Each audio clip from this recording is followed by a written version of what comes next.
Beliau merupakan dosen gizi UPN Veteran Jakarta.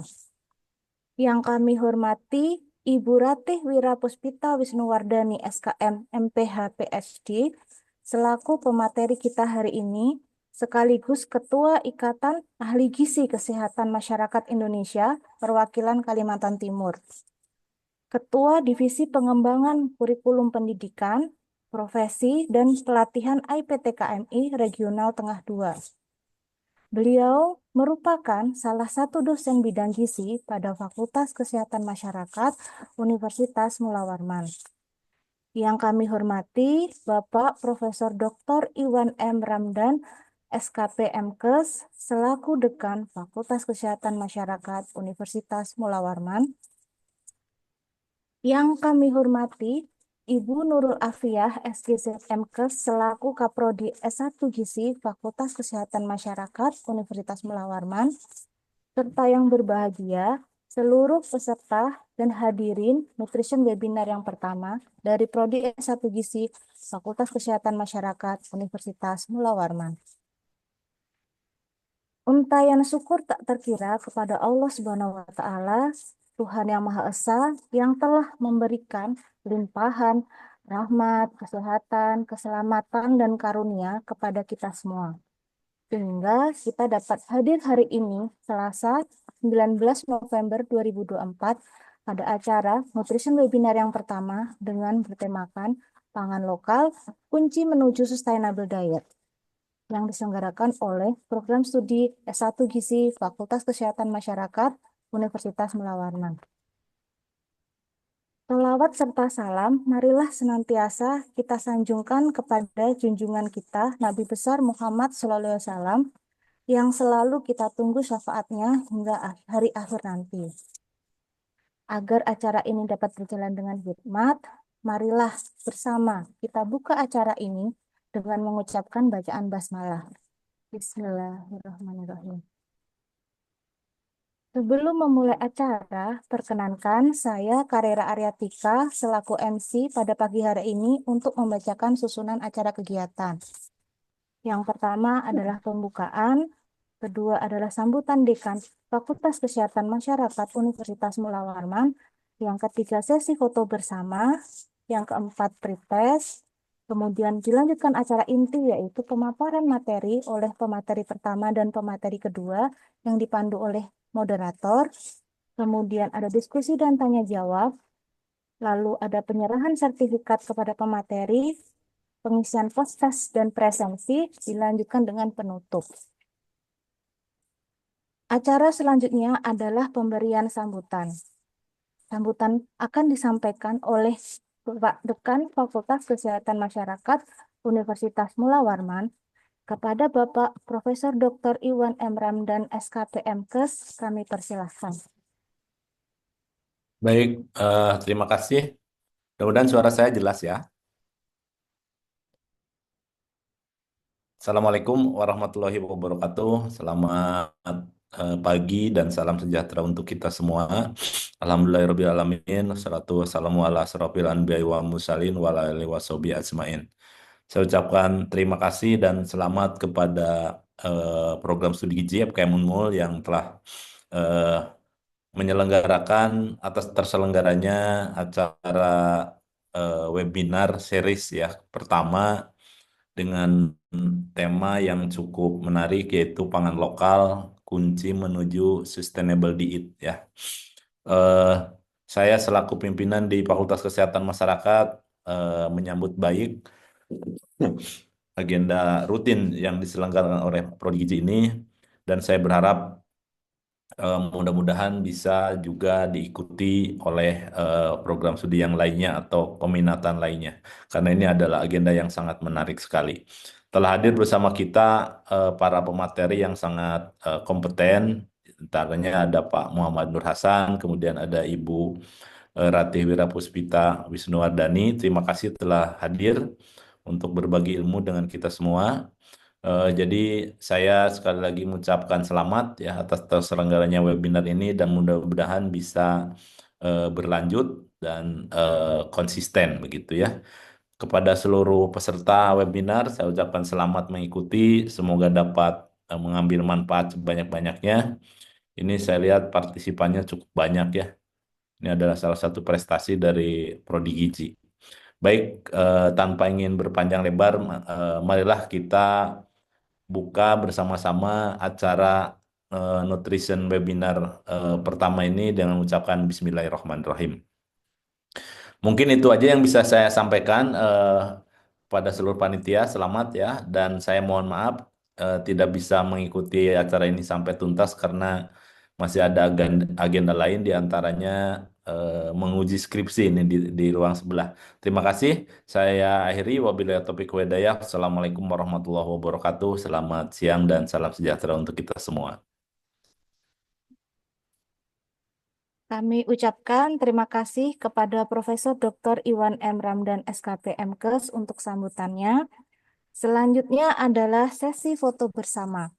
Hadirin dimohon untuk bersiap. Foto dibagi ke dalam dua sesi. Sesi pertama saya mulai, saya beri aba-aba sebanyak 3 kali. 1, 2, 3. Selanjutnya adalah sesi kedua, saya hitung kembali. 1, 2, 3. Baik, terima kasih. Sebelum memasuki acara inti, dimohon para hadirin agar mengerjakan pretest terlebih dahulu.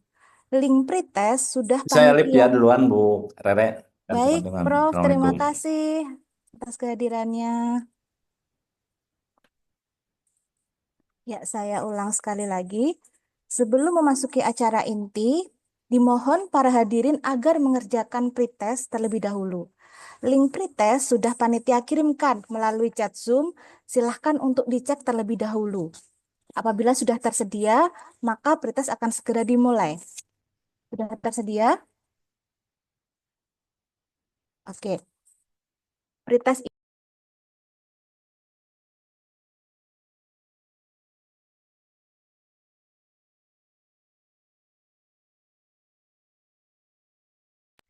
Oke, maaf, tadi suara ke-mute. Apakah pretest sudah tersedia di link chat Zoom masing-masing? Sudah? Apabila sudah, saya akan memulai pretestnya. Pretest akan dikerjakan dalam waktu 10 menit. Saya mulai dari sekarang. Selamat mengerjakan.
Waktunya sudah habis, Bapak, Ibu, serta hadirin semua.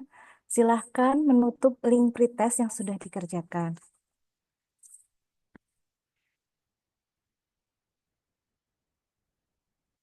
Baik, Bapak dan Ibu hadirin sekalian, kita telah memasuki acara inti, yaitu pemaparan materi oleh pemateri pertama yang akan disampaikan oleh Bapak Muhammad Nur Hasan Syah, SGZ MKes, dengan materi yang berjudul Sustainable Diets for Healthy People and Healthy Planet. Dilanjutkan oleh pemateri kedua, yaitu Ibu Ratih Wirapuspita Wisnuwardani, SKM MKes, maaf, SKM MPH PSD dengan materi yang berjudul Pemanfaatan Pangan Lokal Kalimantan Timur untuk Diet Sehat. Acara ini akan dipandu oleh moderator kita yang juga merupakan dosen dari Prodi S1 Gizi, yaitu Ibu Ika Wirya Wirawanti, SGZ MSI. Kepada Ibu Ika, waktu dan tempat dipersilahkan. Baik, Bismillahirrahmanirrahim. Suara saya terdengar jelas? Ya. Terima kasih sebelumnya Ibu Rere selaku MC. Yang terhormat Bapak Muhammad Nur Hasan Syah, SGZ MKes, selaku pemateri kita hari ini. Juga yang kami hormati Ibu Rati Wirapuspita Wisnuwardani, SKM MPH PhD.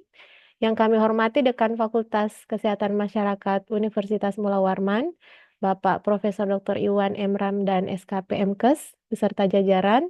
Yang kami hormati Koordinator Program Studi S1 Gizi, Ibu Nurul Afia, SGZ MKes, beserta jajaran dan seluruh dosen program studi Gizi FKM Unmul, serta yang kami banggakan seluruh peserta Nutrition Webinar pertama untuk Prodi Gizi FKM Universitas Mula Warman.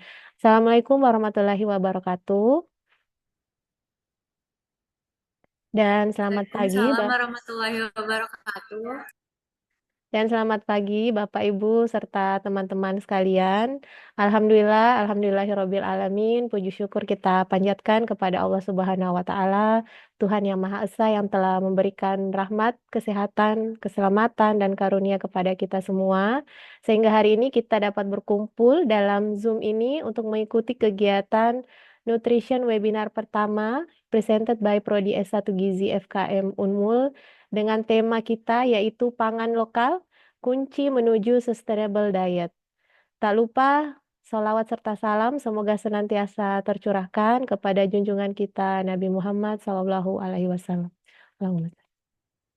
Alhamdulillah Bapak Ibu sekalian dan teman-teman pada pagi hari yang cerah ini ya di Kota Samarinda, kami segenap sivitas akademika dari Prodi Gizi Unmul sangat berbahagia dan tentu saja berbangga karena hadir di tengah-tengah kita hari ini para pemateri yang merupakan senior dan juga panutan kami. Alhamdulillah hari ini beliau-beliau dapat berkesempatan hadir dan sharing ilmu khususnya terkait dengan tema kita hari ini yaitu pangan lokal, kunci menuju sustainable diet.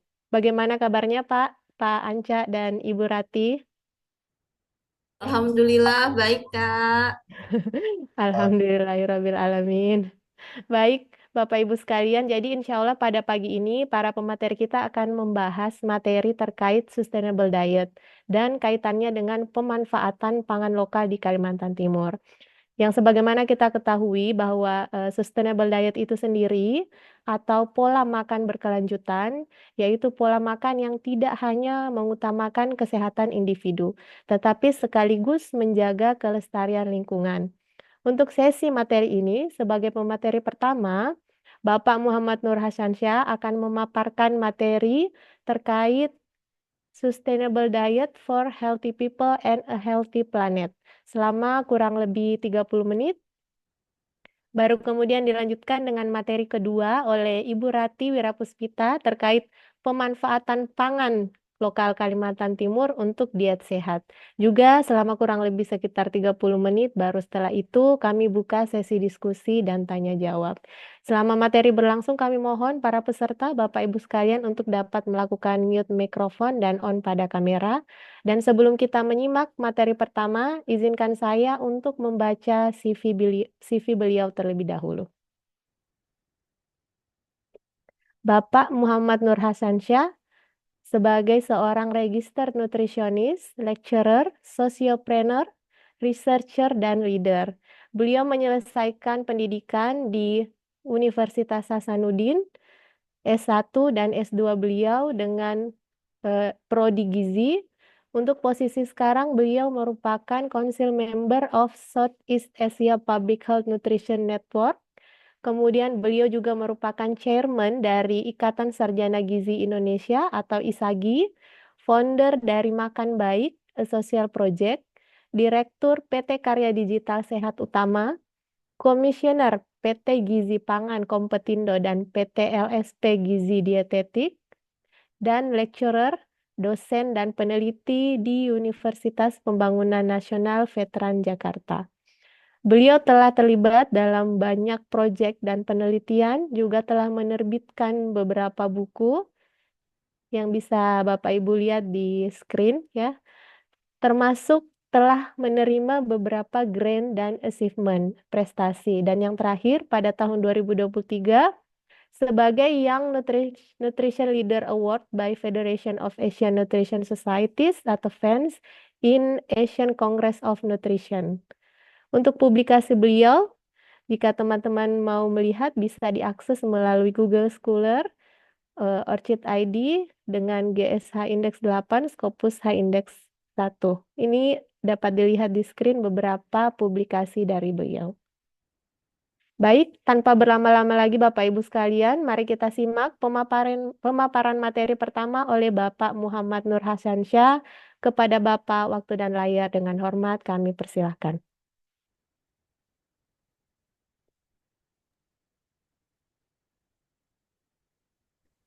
Ya, baik. Terima kasih banyak Ibu Ika. Ya, Bismillahirrahmanirrahim. Assalamualaikum warahmatullahi wabarakatuh. Waalaikumsalam warahmatullahi wabarakatuh. Ya, mudah-mudahan kita selalu dalam keadaan sehat walafiat semuanya ya. Pertama-tama yang kami hormati Profesor Dr. Iwan M. Ramdan selaku Dekan FKM Unmul beserta jajarannya, dan juga kepada Ketua Program Studi Gizi FKM Unmul beserta jajaran, dan Ibu Rati selaku narasumber pada acara hari ini, dan tentunya Ibu Ika juga selaku moderator, dan tadi Ibu Ibu Rere selaku MC pada kegiatan hari ini, dan teman-teman ya, eh, para sejawat peserta webinar hari ini yang kami banggakan ya. Ya, terima kasih atas perkenalan dari Bu Ika tadi ya. Kalau CV memang biasanya itu harus yang wah-wah banget gitu, tapi pada kenyataannya itu hanya di atas kertas semuanya ya. Semua itu tergantung dari apa yang sudah kita lakukan ya. Jadi em, sedikit perkenalan, saya Muhammad Nur Hasansyah, dipanggil Anca, saat ini sebagai aktif sehari-hari sebagai dosen di Universitas Pembangunan Nasional, tentunya di program gizi juga, dan juga di beberapa aktivitas lainnya ya, seperti yang sudah disampaikan Bu Ika. Jadi memang cukup banyak sih, tapi itu semua di atas kertas saja. Ya, terima kasih. Pertama-tama terima kasih atas undangan yang diberikan pada saya untuk menyampaikan materi pada hari ini. Tentunya em, selamat juga kepada FKM Unmul atas program studi S1 GISI-nya yang sudah terbentuk ya. Saya mengikuti update-nya beberapa waktu lalu, dan luar biasa, akhirnya di Kalimantan ya, di Pulau Kalimantan khususnya di Kalimantan Timur bertambah program studi gizi. Kayaknya yang pertama ya, program studi gizi yang pertama ya di Iya, Kalimantan Timur ya. Karena iya Pak. sebelumnya ada di Kalimantan Selatan di Banjarmasin. Ya, jadi selamat sekali lagi. Baik, hari ini kita akan lebih banyak bahas mengenai sustainable diet, khususnya apa yang akan saya share ya. Jadi eh, seperti yang sudah disampaikan oleh Bu Ika tadi ya, seperti apa itu sustainable diet dan lain-lain. eh, Ya, intinya sih saat ini kita banyak permasalahan. Oh, saya share screen dulu ya, mohon maaf.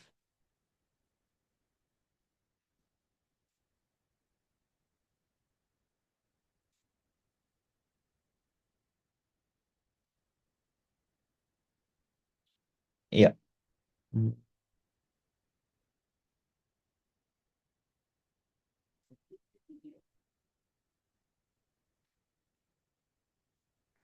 Oh, sorry.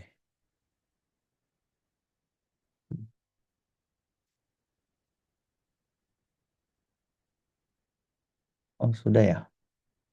Ya, Ya, sudah jadi terlihat. ya baik. Jadi em, ya ini bahasa Indonesia saja ya. Diet berkelanjutan untuk kesehatan masyarakat dan juga planet kita. Nah, tadi sudah ada pendahuluan dari Bu Ika. eh, Sebelum masuk ke diet berkelanjutan atau sustainable diet, pertama-tama eh, kenapa sih sustainable diet ini muncul gitu? Kenapa istilah ini muncul? Sebenarnya sudah sangat lama sekali, sejak tahun 2000.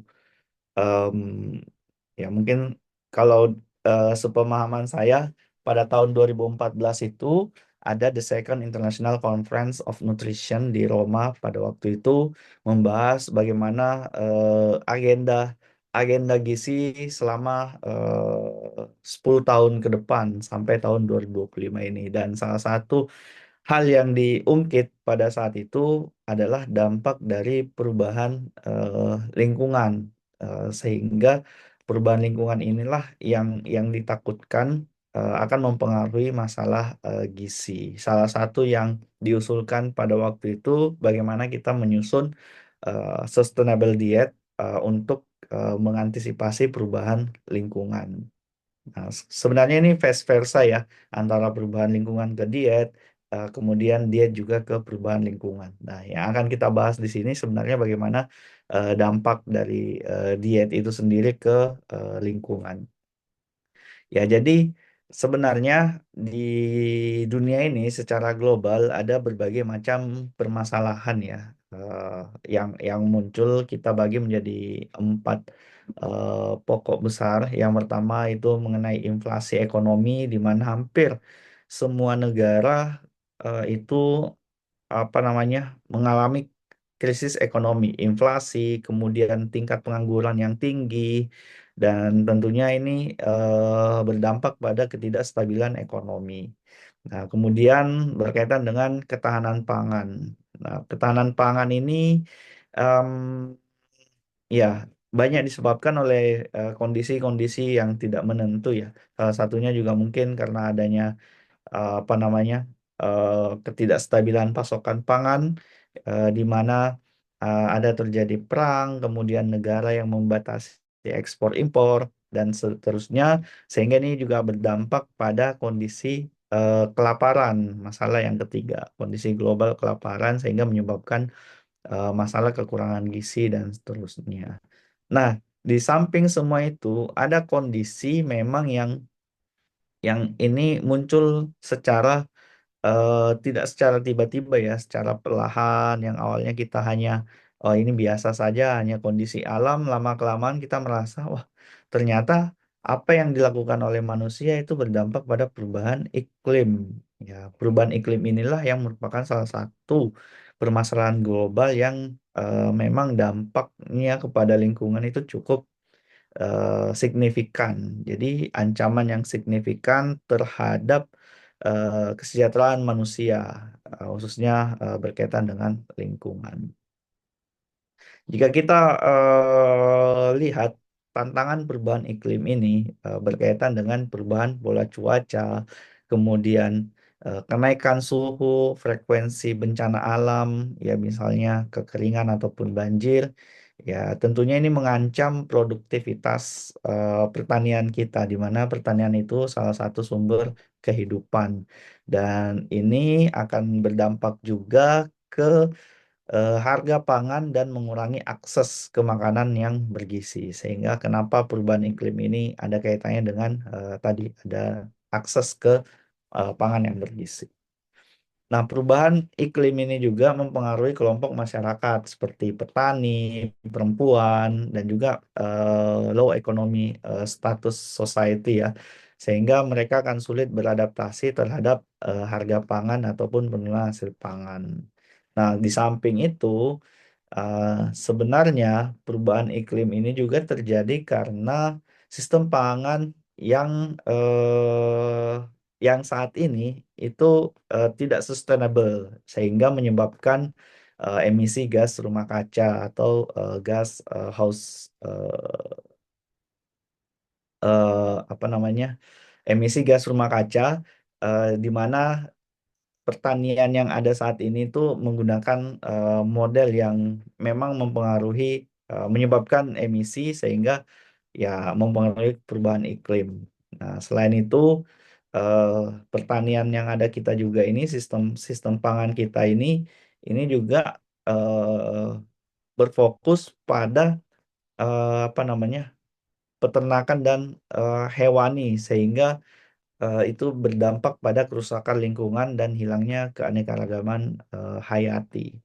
Ya, khususnya produksi yang berbasis hewan ini, terutama yang daging, itu merupakan penyumbang emisi gas rumah kaca eh, yang sangat tinggi.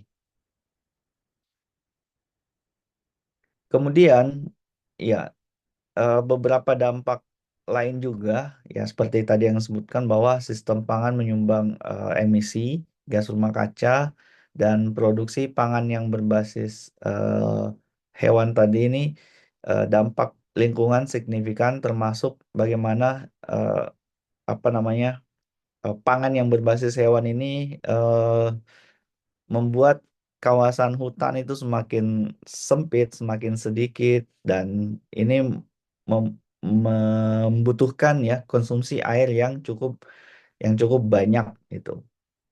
Nah, selain itu juga sistem pangan yang berbasis hewan ini eh, sebenarnya sudah banyak banyak publikasi atau banyak artikel yang membahas bagaimana konsumsi daging itu dapat menyebabkan berbagai kondisi khususnya penyakit-penyakit degeneratif ya, penyakit diabetes maupun penyakit jantung dan obesitas juga.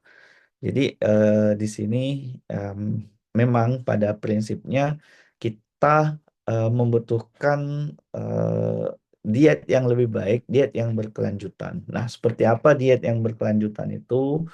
Ya, oh sebelum masuk ke situ, nah ini ada publikasi yang cukup menarik ya. Ini publikasinya sudah cukup lama ya, tahun 2017.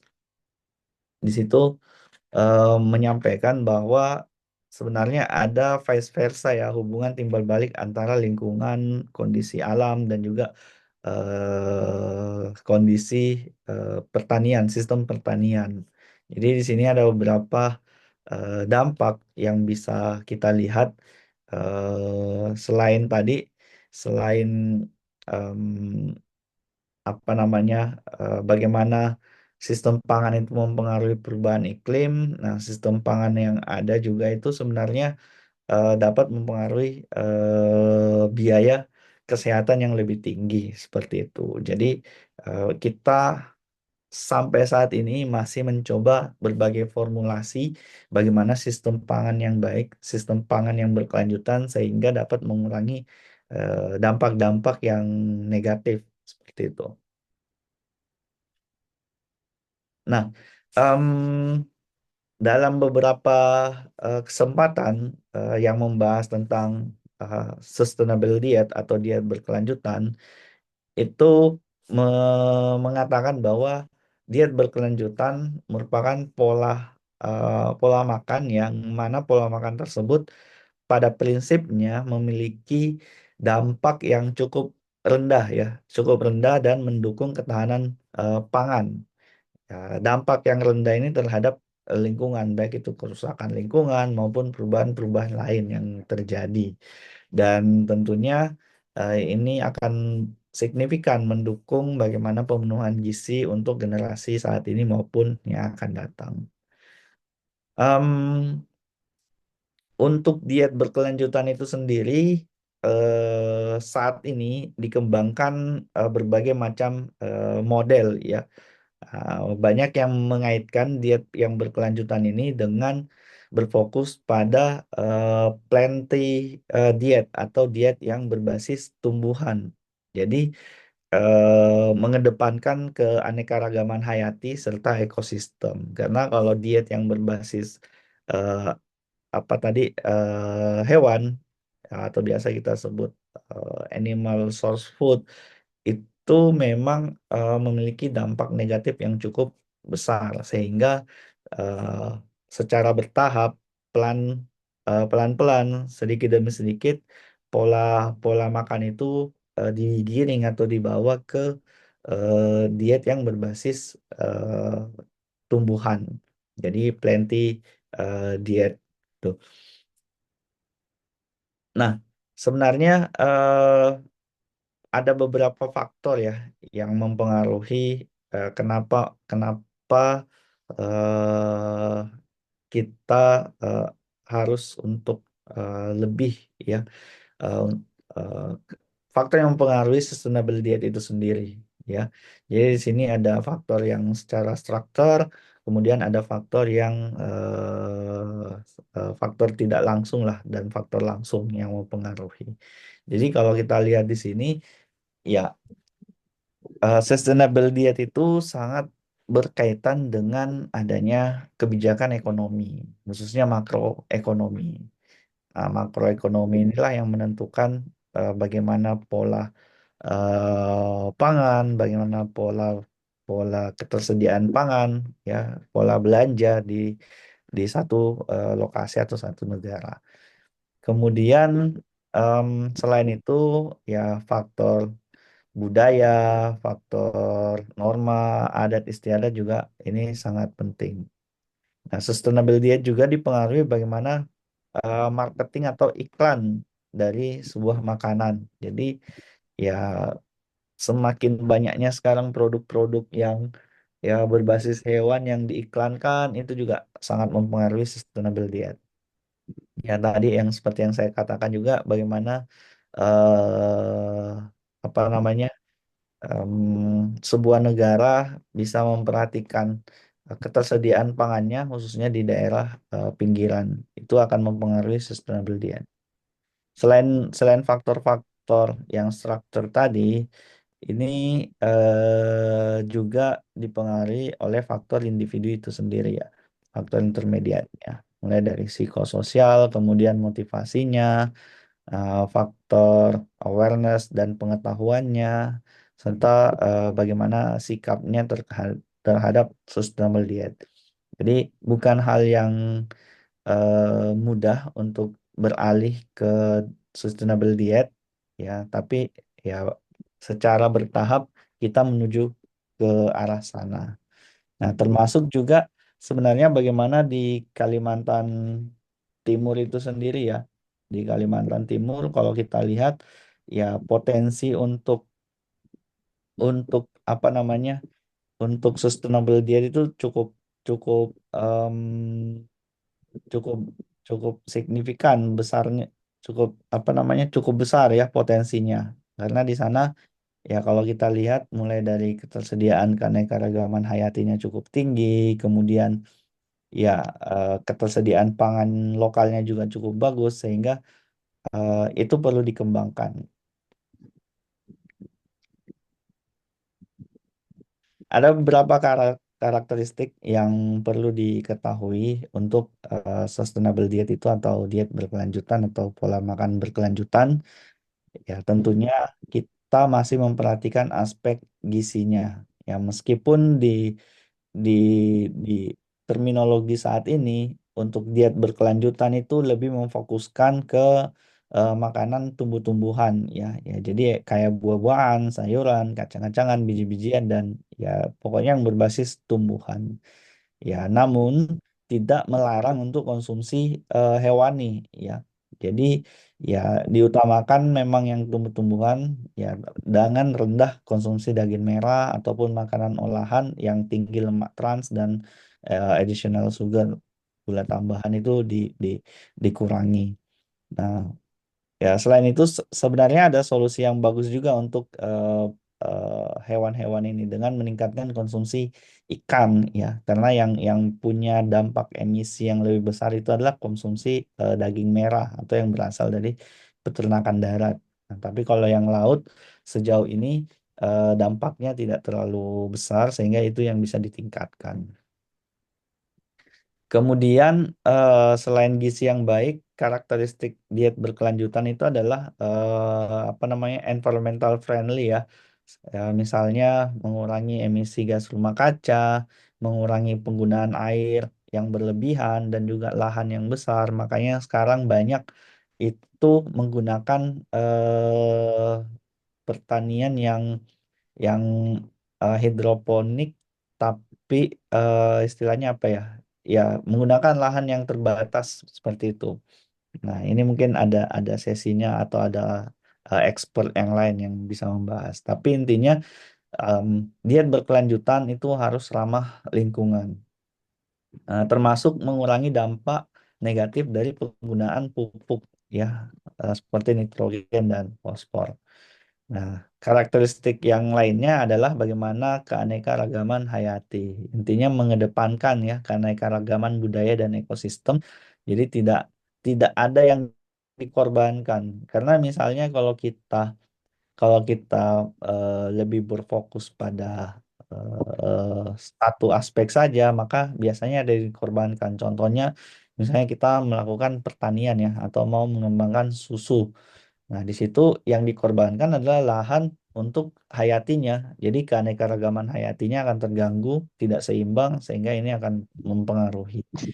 Nah, selain itu, keanekaragaman hayati juga mendukung pola makan yang meminimalkan rantai pasok yang panjang. Jadi rantai pasoknya pendek sehingga ketersediaan pangannya itu tidak tidak membutuhkan waktu yang lama. Jadi cepat seperti itu.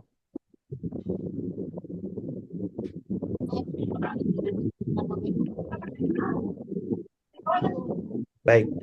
Nah, di sini ada beberapa eh, dampak ya, yang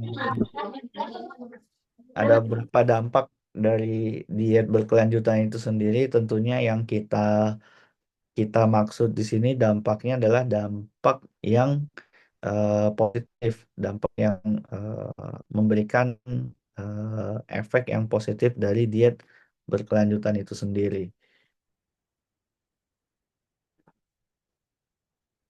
Yang pertama, em, diet yang berkelanjutan ini sebenarnya dari berbagai literatur ini dari literatur review kalau tidak salah ya artikelnya di situ membuktikan menurunkan resiko penyakit tidak menular.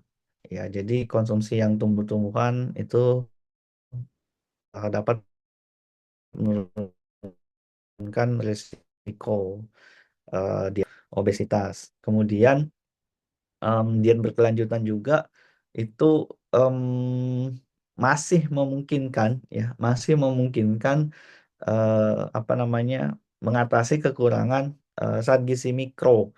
Ya, tentunya ini dengan adanya diet yang seimbang ya. Zat gizi mikro yang dimaksud vitamin A, zat besi, dan juga asam folat gitu ya. Ya, tapi ini memang perlu perlu upaya yang cukup keras ya untuk mengatasi masalah-masalah zat gizi mikro ini juga karena tiap negara memiliki faktor dan juga penyebabnya yang berbeda-beda. Dan berkaitan dengan angka kematian, diet berkelanjutan ini juga karena mengurangi konsumsi daging merah, kemudian daging olahannya juga kita kurangi, sehingga tingkat kematian dini akibat penyakit kronis itu lebih lebih rendah gitu ya, lebih rendah ya, khususnya pada orang yang memang berfokus pada vegetarian atau vegan. Itu jika dia sakit, maka tingkat kematiannya akan lebih rendah dibanding orang yang memang pola makannya tidak tidak baik. Gitu.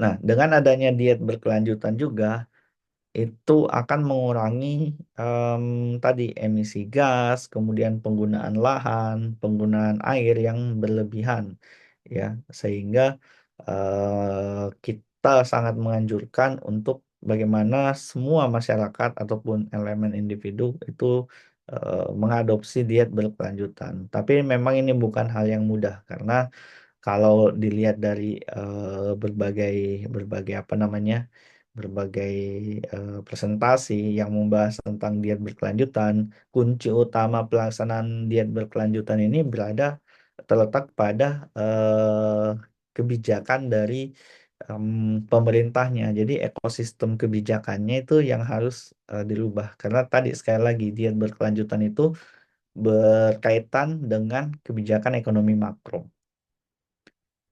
Nah, selanjutnya dampak diet berkelanjutan lainnya itu bagaimana eh, menekan penggunaan sumber daya tadi ya, air dan lahan ya secara signifikan dan diet berkelanjutan juga mendukung ekosistem eh, dengan mengurangi tekanan terhadap biodiversitas dan mencegah kerusakan tanah akibat praktik pertanian intensif. Jadi ya ada banyak dampak yang bisa dihasilkan oleh diet berkelanjutan ini sendiri ya. Selain dampak kepada kesehatannya, tentunya dampak kepada lingkungan juga penting.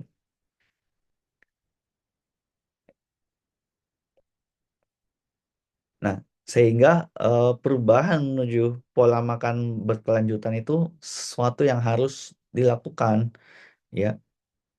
Karena pola makan yang ada saat ini ya tentunya tidak berkelanjutan ya, sehingga untuk memberikan dampak yang baik kepada lingkungan, kemudian untuk kesehatannya, ya ini harus berkelanjutan. Nah, tapi pola makan yang berkelanjutan ini tentunya bukan hal yang mudah dilakukan, bukan hal yang bisa langsung dilakukan. Kalau kita lihat tadi sejarahnya sejak dari 2014 sampai dengan saat ini udah hampir 1 dekade ya, 10 tahun, itu kita masih masih saja mencari formulasi yang tepat untuk pola makan berkelanjutan.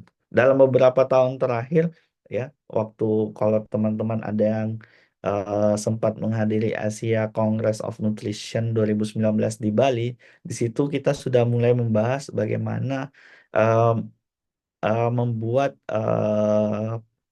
apa namanya plant based meat gitu ya. Jadi semacam daging yang berasal dari tumbuhan gitu sudah mulai diformulasikan.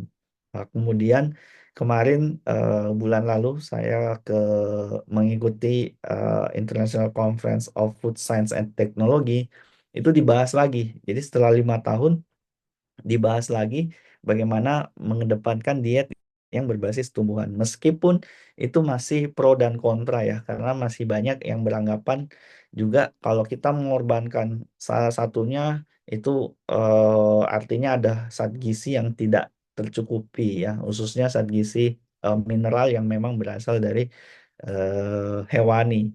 Nah, kalau kita mengorbankan apa namanya, kalau kita tetap menggunakan diet yang lama, itu juga dampaknya lama-kelamaan kepada lingkungan akan cukup signifikan. Jadi memang banyak hambatan. Nah, selain itu selain tadi hambatan-hambatan yang bisa muncul juga, karena kalau kita berbicara diet berbasis tumbuhan, itu biayanya lebih besar karena teknologinya juga cukup signifikan digunakan ya. Ya, kemudian rendahnya keterbatasan alternatif daging yang lebih terjangkau ya, dan juga yang menarik karena eh, tadi plant based meat itu juga harganya ternyata cukup cukup signifikan ya. Nah, selain itu, eh, diet berkelanjutan juga mendapat skeptisisme terhadap bagaimana manfaat pola makan berkelanjutan itu, dan yang tadi saling bertentangan pesannya ya. Di satu sisi kita disuruh makan seimbang, tapi di sisi lain malah diet berkelanjutan ini hadir untuk mengedepankan em, apa namanya plant-based diet seperti itu. Nah, oleh karena itu ada beberapa eh, ada solusi yang harus ditawarkan, yaitu kalau saya baca berbagai literatur, ternyata eh, yang sedang berkembang juga saat ini, baik itu di Indonesia maupun di negara-negara lain, khususnya di Eropa, itu sedang mengembangkan yang kita sebut personalized diet gitu ya, personalized diet. Jadi eh, ternyata dengan adanya personalized diet ini bisa membantu eh, sedikit demi sedikit untuk menerapkan sustainable diet. Ya, tadi pola makan yang berbasis tumbuhan memiliki emisi gas yang lebih rendah dan manfaat kesehatan yang lain. Tapi seringkali itu kurang mencukupi kebutuhan gizi tertentu, seperti yang saya sampaikan tadi. Jadi ada kontraindikasi ya. Jadi kalau kita menerapkan ini ada hal yang dirugikan, ada yang diuntungkan. Nah, kemudian zat-zat yang sering tidak ada itu misalnya zat besi, vitamin B12 dan lain-lain, termasuk seng dan kalsium.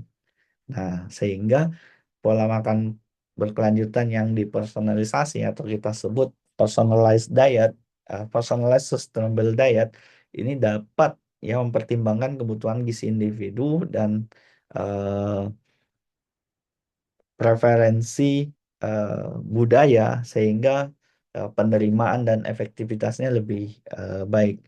Ya, jadi mungkin teman-teman semua baik itu para sejawat dosen maupun teman-teman mahasiswa ini sudah seringkali mendengar yang namanya eh, personalized diet ya. Jadi ini ini merupakan salah satu upaya untuk bagaimana kita bisa mengurangi dampak lingkungan yang signifikan, tapi tetap memenuhi kebutuhan gizinya. Maaf.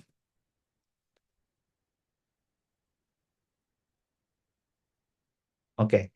Jadi mengapa mengapa ini direkomendasikan untuk sustainable diet? Karena yang pertama ya personalized diet itu sudah terbukti ya lebih efektif dalam mengubah perilaku makan dibanding dengan diet yang lebih generik. Walaupun kita tetap untuk case Indonesia saat ini memang di Indonesia kita masih eh, perlu lebih banyak mengadopsi panduan gizi yang lebih umum, misalnya pedoman gizi seimbang gitu ya. Karena memang Indonesia saat ini ya masih berada di tahap itu, beda dengan negara-negara yang sudah maju berkembang ya, sudah mulai em, memodifikasi ya diet gizi seimbangnya menjadi personalized diet. Kemudian personalized diet juga itu em, memiliki feedback personal yang terstruktur sehingga dapat meningkatkan kualitas dietnya sambil mengurangi dampak lingkungan. Jadi dengan adanya eh, apa namanya personalized diet ini bisa dikombinasikan ya dengan menggunakan diet planetary health ya yang mana Lancet itu mengusulkan atau membuat istilah namanya planetary health diet gitu ya sebagai pola makan yang berkelanjutan dan metode yang paling paling cocok ya berdasarkan kajian itu adalah personalized diet ya. Sebenarnya sih sederhana saja ya untuk mendukung diet berkelanjutan itu. Yang pertama bagaimana kita ya makan sesuai kebutuhan sehingga tidak banyak juga isu selain isu ini ya, selain isu tadi isu apa istilahnya? Isu em, eh, di pola pangan yang ada saat ini ya isu yang lain yang rise itu adalah sampah makanan gitu ya ya dengan adanya personalized diet ini bisa mengurangi sampah makanan yang cukup signifikan karena kita makan sesuai kebutuhan bukan lagi makan sesuai dengan keinginan jadi ya personalized diet ini sangat diperlukan ya sangat diperlukan untuk kita bagaimana mulai secara bertahap shifting ya dari diet yang lama ke sustainable diet.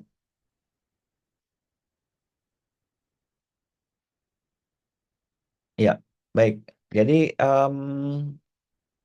dapat disimpulkan ya dari apa yang tadi sudah kami sampaikan bahwa ya kita harus menuju ke diet yang berkelanjutan. Ya, kenapa? Tadi karena ya sudah sudah banyak faktor atau banyak alasan diet berkelanjutan itu ya untuk menjaga kesehatan kita sekaligus bagaimana melindungi planet kita, melindungi bumi ini. Kemudian ya tadi perubahan diet ini memang harus personal. Oh ya, tadi saya belum menyinggung lokal ya. Mungkin nanti apa namanya Ibu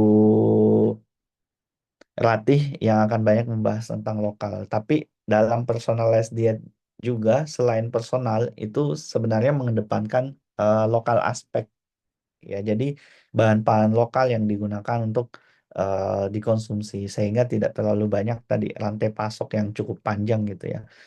Nah, kemudian ya ya pada prinsipnya konsumsi makanan yang berbasis tumbuhan itu memiliki dampak lingkungan yang lebih rendah dibanding dengan yang makanan berbasis hewan. Tapi ya ini masih banyak kontroversi ya. Kalau saya pribadi sih ya bagaimana kita bisa lagi-lagi bagaimana kita bisa makan sesuai dengan kebutuhan kita eh, pas tidak ada sisa gitu ya sehingga produksinya juga tidak terlalu banyak gitu ya bisa sesuai ya ini tantangan yang dihadapi ke depan kemudian dapat disimpulkan juga bahwa semua aktor semua pihak yang ada di dalam sistem pangan memang harus bertanggung jawab atas dampak yang ada, dampak sosial, ekonomi, lingkungan dari tindakan yang dilakukan gitu ya. Jadi pemerintah maupun siapapun ya itu harus bertanggung jawab. Nah, kesimpulannya juga tidak ada solusi diet tunggal yang universal. Jadi tidak ada satu jenis diet yang fit for all gitu istilahnya. Nah, jadi setiap wilayah memerlukan pendekatan khusus sesuai konteks budaya, geografi, dan ekonominya, termasuk nanti individu itu sendiri. Jadi em, itu saja mungkin Bu Ika dan Bapak Ibu sekalian teman-teman yang dapat kami sampaikan bagaimana memberikan gambaran tentang sustainable itu diet itu sendiri dan seperti apa yang bisa kita lakukan untuk pelan-pelan shifting dari diet yang ada ke diet yang berlanjutan. Itu saja dari saya. Mohon maaf jika ada yang kurang. Terima kasih. Assalamualaikum warahmatullahi wabarakatuh. Waalaikumsalam warahmatullahi wabarakatuh.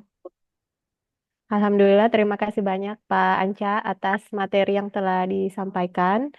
Alhamdulillah Bapak Ibu sekalian, materi yang sangat menarik dan semakin membuka wawasan kita ya terkait dengan sustainable diet. Jadi ternyata sebagai seorang ahli gizi, kita tidak hanya mengatur diet untuk kesehatan, tetapi juga untuk menjaga sustainable ya, memberikan efek positif terhadap lingkungan kita. Atau minimal tidak memberikan efek negatif terhadap lingkungan kita. Tadi di akhir slide, pemateri juga memberikan beberapa solusi dari sustainable diet ini. Terima kasih. Kemudian selanjutnya kita masuk ke materi kedua. Sebagai wilayah dengan ciri yaitu hutan tropis lembab, Kalimantan Timur tentu memiliki beberapa pangan lokal yang dapat dimanfaatkan untuk diet. Untuk itu, pada materi yang kedua ini, pemateri akan membahas tema yaitu pemanfaatan pangan lokal Kalimantan Timur untuk diet sehat. Sebelum kita menyimak materi kedua, izinkan saya untuk membaca CV beliau terlebih dahulu. Ibu Rati Wirapuspita yang juga merupakan salah satu dosen di Prodi Gizi FKM Unmul. Beliau menyelesaikan edukasi atau pendidikan S1 di Universitas Airlangga, kemudian S2 di Universitas Gadjah Mada, dan S3 di Faculty of Medicine and Health Science, Ghent University, Belgia. Untuk pengalaman beliau telah menjadi dosen di FKM Unmul sejak 2005 sampai sekarang dan pernah menjadi peneliti Helena Studi tahun 2016 sampai 2020. Pada tahun 2008 sampai sekarang, beliau termasuk dalam tim ahli gizi kesehatan masyarakat di berbagai instansi. Untuk penghargaan beliau, yang pertama ada 2 artikel penelitian yang dinobatkan sebagai artikel terbaik oleh Kemenristek pada tahun 2020. Dan yang kedua, ada 2 artikel penelitian yang mendapatkan penghargaan dari LPDP. Masya Allah.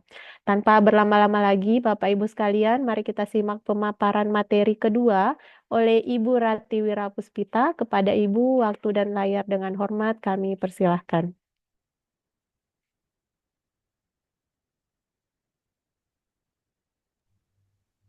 Ya, terima kasih Kak Ika Wirya Wirarati. Terima Terima kasih kasih. Ibu. Saya izin share screen dulu, teman-teman semua. Assalamualaikum warahmatullahi wabarakatuh. Yang kami hormati tentu saja Ibu Koordinator Program Studi, Ibu Nurul Afiyah, Kak Ketua Panitia, Kak Haidir, Pak Haidir, kemudian moderator ada Bu Karera, dan MC ada Ibu Ika, dan juga narasumber saya tadi yaitu dengan Bapak Muhammad Nur Hasan Syah. Terima kasih Bapak dan Ibu. Ini kita sekedar sharing aja ya sama kita sambil-sambil ngobrol tentang bagaimana sih Kalimantan Timur ini memanfaatkan pangan lokal untuk diet sehatnya. Apa yang bisa kita lakukan di sini. Perkenalkan, saya Ratih Wirapuspita Wisnuwardani, SKM, MPH, PhD, MCE, sebagai dosen di Fakultas Kesehatan Masyarakat Universitas Mula Warman. Tadi sudah dijelaskan oleh Ibu Ika bahwa saya juga sebagai dosen dengan sebagai penulis, peneliti, dan juga aktif dalam publikasi di Q1 Jurnal, baik sebagai penulis maupun sebagai reviewer. Masih sama-sama belajar, Web of Science saya juga masih 5. Jadi masih banyak perlu belajar untuk terus menerbitkan artikel-artikel di Web of Science. Teman-teman, kalau berbicara Kalimantan Timur itu ternyata kita berada di sebuah pulau yang terdiri dari 3 negara, Indonesia, Malaysia, dan Brunei. Dan di Pulau Kalimantan ini kita adalah paru-paru dunia. Dan sejak lama, ratusan tahun yang lalu, bahwa kita memang hutannya adalah hutan tropis lembab. Jadi kita penuh dengan kearifan lokal yang sangat sejuk, yang sangat indah, semuanya back to nature. Jadi hayati kita, keanekaragaman hayati baik flora, fauna itu sangat-sangat melimpah di Kalimantan. Sehingga akibatnya apa? Struktur tumbuhannya juga kompleks, vegetasinya juga banyak, sumber daya alam genetiknya juga sangat banyak. Yang semuanya ada di hutan Kalimantan Timur, yaitu hutan hujan tropis. Kemudian, bagaimana pangan lokal Kalimantan Timur? Pangan lokalnya, teman-teman kalau biasa ke Kelakai, dia biasa digunakan di masyarakat Kutai Barat. Jadi berdasarkan studi empiris, Kelakai ini digunakan sehari-hari oleh masyarakat untuk mencegah kekurangan darah atau mencegah anemia dengan mengkonsumsi sayurannya. Sehingga ketika kita meneliti kandungan gizinya, ternyata Kelakai ini banyak sekali zat Fa-nya, alkaloidnya, flavonoid, savoin, steroidnya juga tinggi. Jadi bagus sebenarnya untuk kulit, nggak perlu pakai kosmetik yang lagi heboh nih ya teman-teman, steroid itu. Dan ternyata Kalakai ini juga mampu dipercaya untuk menstimulasi produksi ASI pada ibu menyusui. Dan banyak sekali manfaatnya. Jadi teman-teman, kita makan sayuran aja dan sayuran itu tuh ada di sekitar kita. Contohnya adalah kelaka yang mampu mencegah anemia. Jadi kayak pakis ya, kayak paku-pakuan. Nah, ini adalah jelai. Kalau teman-teman main ke Kalimantan Timur, nanti nggak asing lagi dengan yang namanya jelai. Ini turun-temurun dikembangkan, dibudayakan untuk kebutuhan pangan bagi masyarakat pedalaman di Kalimantan Timur.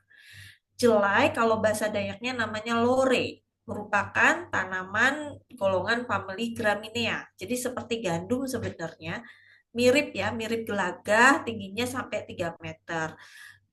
Dan usianya sekitar 5-6 bulan. Seperti padi sebenarnya, padi lokal.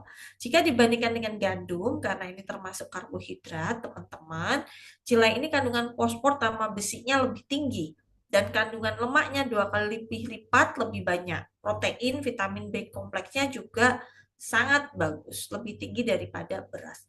Artinya apa? Jelai yang seperti padi lokal ini mampu menjadi pangan alternatif pengganti beras. Teman-teman kalau makan buah cempedak, paling enak itu digoreng sambil minum kopi atau minum teh. Wah, mantep itu ya.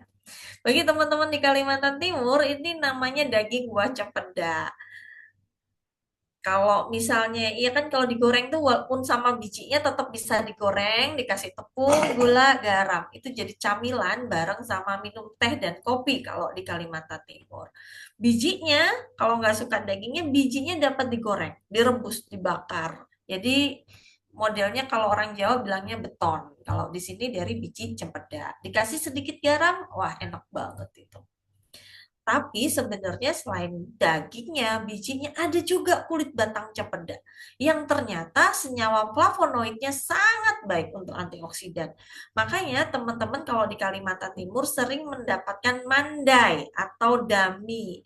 Mandai itu caranya dikupas kulit buahnya sampai terlihat putih, kemudian direndam dengan air garam untuk mengawetkan dan melunakkan teksturnya. Rendaman ini dapat dilakukan selama beberapa jam, bahkan sampai sebulan. Nah, makannya biasanya pakai ada yang dibuat sebagai sayur, ada juga yang digoreng. Jadi semua buah cempeda itu dapat dimanfaatkan, bahkan nggak cuma dagingnya, bijinya, kulitnya pun. Dan kulitnya ini ternyata kaya akan flavonoid yang sangat baik untuk antioksidan. Ngomong-ngomong siang gini kita ngomong tentang makanan, teman-teman harap-harap membayangkan untuk makan siangnya apa nih? Ini ada lagi yang manis-manis, apakah itu? Yaitu buah nangka. Masyarakat Indonesia seneng banget nih sama buah nangka. Gak cuman buahnya aja yang dipakai sebagai buah dalam camilan selingan, tetapi juga nangka ini bisa dibuat sebagai sayur seperti gudeg atau sayur nangka yang kita mudah banget dapat di sekitar kita. Bagaimana di Kalimantan Timur? Wow, ternyata di Kalimantan Timur ini sangat banyak produksi buah nangka dan limbahnya juga cukup banyak. Limbah dari nangka. Apa aja limbahnya? Contoh biji nangka. Biji nangka itu proporsi limbahnya berapa? 30-50% dari total limbah yang dihasilkan. Nah, terus bijinya nih ternyata apa sih yang bisa kita manfaatkan? Ternyata biji nangka ini sumber karbohidrat, teman-teman. Karbohidrat, protein, dan energi. Sehingga merupakan salah satu bahan pangan yang potensial. Sumber mineralnya pun juga lumayan banyak. Jadi ada fosfor, kalsium, besi, itu ada pada biji nangka. Artinya apa? Kalau misalnya biji nangka ini kita sandingkan sebagai pengganti dari karbohidrat, pengganti beras, atau pengganti untuk sumber karbohidrat, ternyata proteinnya itu lebih tinggi daripada dengan beras. Jadi ini lumayan juga ya biji nangka ini ternyata kadar gizinya relatif potensial dan mampu dapat sebagai alternatif untuk pengganti beras atau untuk menghasilkan karbohidrat. Enak banget kan makan nangka, misalnya bareng es teler ya teman-teman. Nah, karena es teler nggak ada bijinya. Nah, sekarang bijinya kita pakai untuk apa? Ini buah naga. Wah, enak banget merah-merah gitu ya. Kalau di Kalimantan Timur, buah naga salah satu yang terbesar adalah di sekitar Samboja. Jadi dekat dengan Balikpapan. Ini buahnya manis, besar, dan yang menarik dia tidak tergantung dengan musim. Ini adalah buah naga. Buah naga ada yang putih, ada juga yang daging merah seperti pada gambar. Nah, ini ternyata buah naga ini kaya akan antioksidan fenolik. Jadi kandungan vitamin C-nya juga banyak, polyphenols-nya itu bagus banget buat antioksidan. Jadi kalau teman-teman yang lagi flu, nggak mau minum obat, terus mau makan yang enak-enak, bisa nih coba deh buah naga. Selain nggak perlu teman-teman pakai lipstick, karena dia langsung merah nih teman-teman. Warna merah ini langsung buat bibirnya langsung merah deh. Polifenolnya tinggi banget dan antioksidannya bagus banget. Wah, siang-siang kita ngomong soal makanan. Gak apa-apa ya, kita mau pikir ntar siang makan apa kita. Nah, terkait dengan kearifan di Kalimantan Timur dan beragamnya makanan lokal di Kalimantan Timur, ternyata rekan-rekan dosen di Prodi Gizi FKM Unmul juga memiliki beberapa karya. Contohnya adalah dengan meneliti bagaimana daun jintan terhadap premenstrual syndrome level. Teman-teman pasti kan senang banget tuh sama yang namanya mie instan. Nah, bagaimana jika mie, ini fresh mie noodle ya, jadi bukan mie instan. Jadi bagaimana mie itu dikasih perkaya dengan bin jintan leaf. Apakah ada hubungannya? Bagi yang suka marah-marah, kalau lagi menstruasi, bercanda teman-teman. Nah, ini juga rekan-rekan di Prodi Gizi meneliti tentang bagaimana kandungan dari polyphenols dan antioksidan pada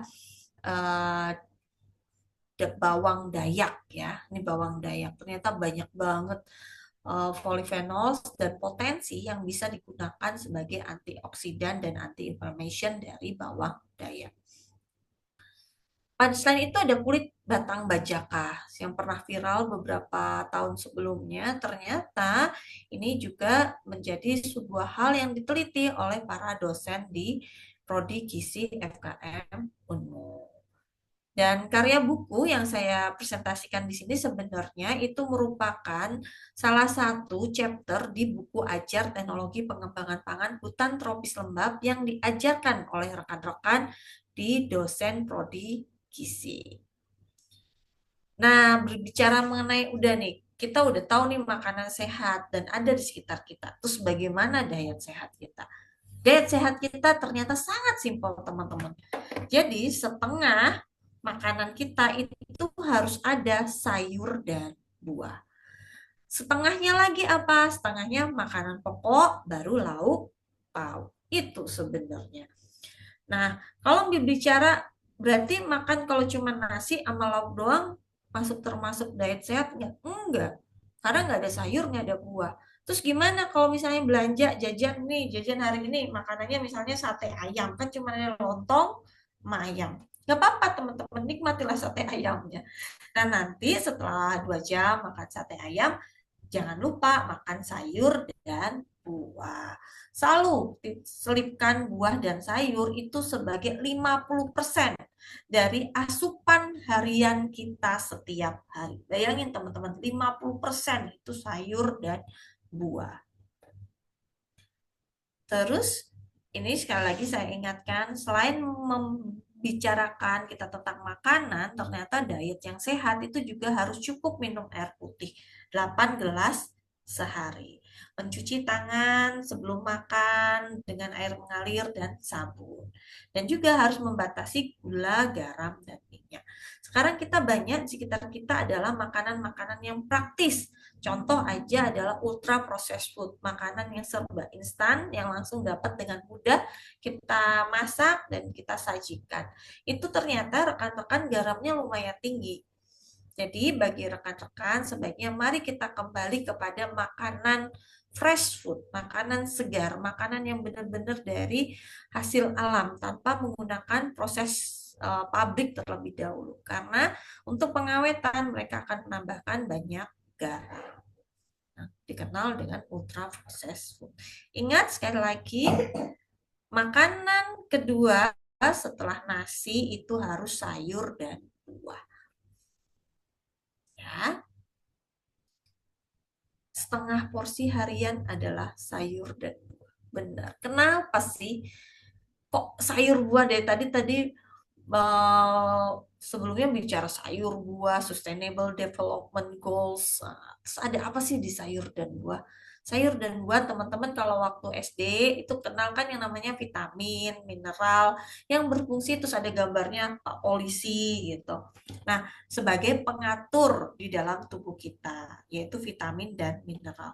Tetapi ternyata rekan-rekan sayur dan buah ini selain kaya akan vitamin dan mineral, dia juga kaya akan polyphenols. Tadi saya menyebutkan di buah naga tinggi polyphenol, flavonoids itu sebenarnya polyphenols.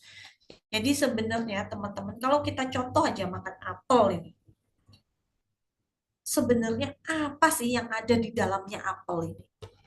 Jadi nggak cuma makro dan mikronutrien yang terdiri dari karbohidrat, lemak, protein, mineral, dan vitamin. Tetapi selain dari kandungan gizi itu, apel ini ternyata juga kaya akan polyphenols. Jadi ada flavonoids dan phenolic acid. Nah, polyphenolsnya ini kemudian bermanfaat untuk membantu atau dapat juga sebagai antioksidan dan anti-inflammation. Mungkin teman-teman akan berpikir terus apa bedanya ya zat gizi sama polyphenols. Nah, kalau zat gizi kan kita bagi jadi makro sama mikro ya. Kalau makro zat gizi makro itu diserap, disimpan di dalam tubuh. Kalau mikro itu yang namanya mikro, zat gizi mikro itu artinya jumlahnya sangat sedikit. Dan ternyata disimpan di dalam tubuh juga, tapi nggak begitu banyak, cuma dikit doang. Jadi dikit aja tapi sangat dibutuhkan. Nah, polyphenols itu bioactive compounds atau komponen bioaktif atau phytochemicalnya. Jadi beda banget sama zat gizi. Nah, dia tidak disimpan di dalam tubuh. Beda dengan zat gizi. Kalau zat gizi tadi walaupun makro, mikro tetap disimpan di dalam tubuh. Nah, kalau polyphenols tidak disimpan di dalam tubuh, tidak akan berkontribusi secara langsung terhadap proses metabolisme di dalam tubuh. Tetapi dia membantu untuk melawan berbagai macam infeksi, virus, itu yang dilakukan oleh polyphenols. Bagaimana sel-sel ini tetap bisa tumbuh, tetap berirama, itu yang dilakukan oleh polyphenols. Jadi, apakah sayur dan buah itu penting banget karena nggak cuma zat gizi yang dia punya, tapi dia juga polyphenols yang ternyata di dalam tubuh kita itu nggak ada si polyphenols, yang hanya kita dapatkan lewat apa yang kita makan. Nah, ini sangat krusial teman-teman, kenapa sayur dan buah harus 50% dari asupan makanan kita setiap hari. Dan polyphenols itu sangat beragam, teman-teman. Hampir 500 molekul ada di dalam sebuah makanan.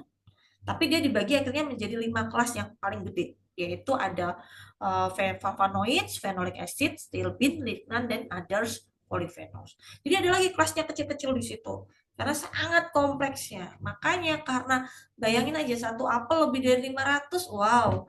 Berarti kita memang harus makan sayur dan buah. Nah, terus apa sih manfaat dari polyphenols? Karena dia nggak bisa disimpan di dalam tubuh, sebenarnya tadi itu selain untuk menghindari dari kanker, untuk pertumbuhan otak, untuk yang pengen cantik, supaya kulitnya itu semakin glowing, sebenarnya ini banyak sekali manfaatnya, seperti dapat menurunkan resiko penyakit kardiovaskular disease. Jadi dapat menurunkan resiko terhadap diabetes, hipertensi, stroke, itu bisa, bahkan terhadap beragam metabolic syndrome. Jadi kayak misalnya kadar gulanya tinggi, itu bisa diturunkan dengan mengkonsumsi banyak polyphenols. Bisa untuk mencegah obesitas, kadar gula yang tinggi bisa kita cegah dengan polyphenols, hipertensi, kadar lemak jahat yang tinggi, itu bisa kita cegah semua dengan polyphenols, termasuk inflammation, peradangan. Jadi teman-teman yang lagi sakit, yang lagi flu, ayo makan sayur dan buah, karena di situ polyphenolsnya banyak banget. Ya. Terus dapat di mana nih polyphenols? Polyphenols itu semuanya terdistribusi pada makanan yang berbasis pada tumbuhan. Jadi kalau teman-teman nggak suka sayur dan buah, terus dapat dari mana? Ya harus makan sayur dan buah ya. Ya nanti tinggal divariasi sayur sama buahnya. Terus nanti bisa dapat juga dari coklat, dari teh, dari kopi. Makanya jamu, Indonesia terkenal dengan jamunya, dan jamunya itu tinggi sekali polyphenols.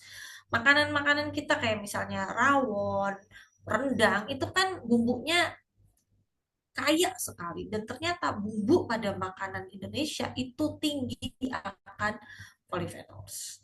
Jadi saran saya selalu turuti nasihat ibu ketika disuruh makan sayur dan buah.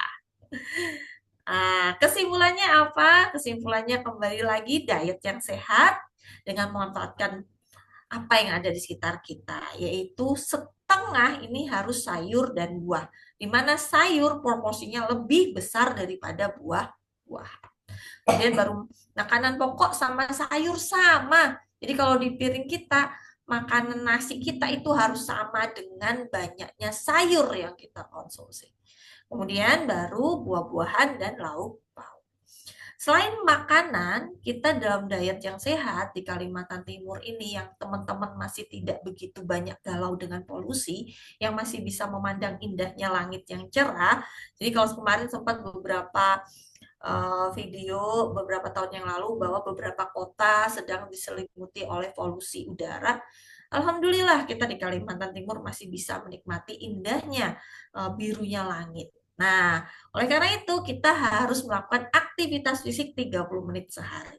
Jangan pernah ketinggalan itu teman-teman, memantau berat badan, minum air putih 8 gelas sehari, cuci tangan pakai sabun dan air mengalir, dan juga batasi garam, gula, lemak.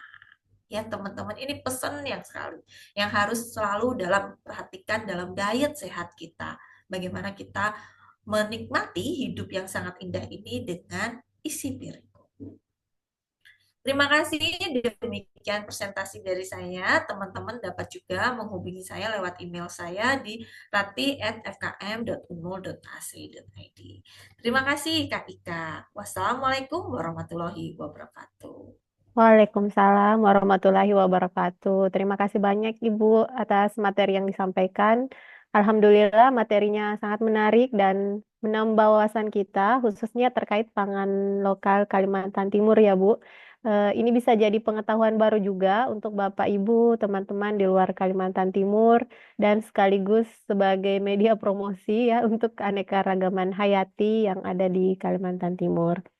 Baik, Bapak Ibu sekalian, selanjutnya kita masuk ke sesi diskusi dan tanya jawab.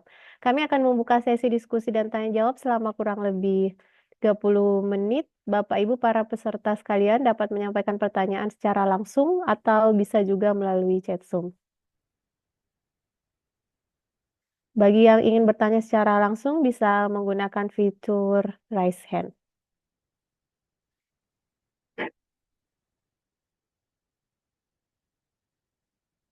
Silahkan, siapa? Apakah ada yang mau bertanya?